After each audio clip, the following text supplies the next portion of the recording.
Welcome to the library's first drawing session. Today we are going to be using a pencil, pastel chalks, and pastel paper. If you don't have these items, you can use regular paper and colored pencils, or you can even use crayons and construction paper.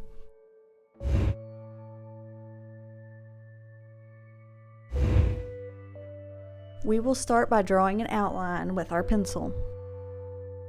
Just outline it as light as possible with the pencil because we'll be coloring over it.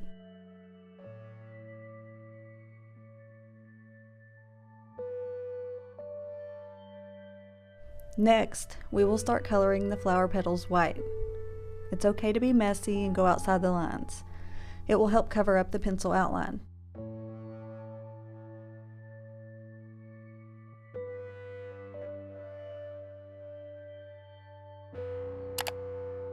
Then we will use yellow to fill the center of the flower.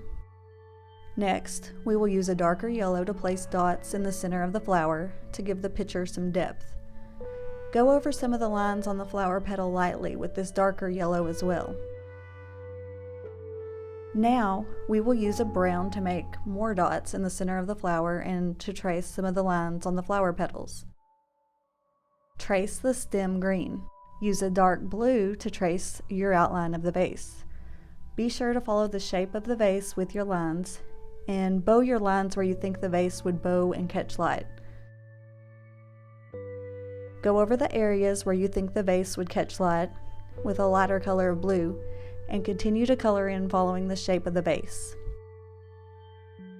Finish up by using white where you think the light would hit the vase.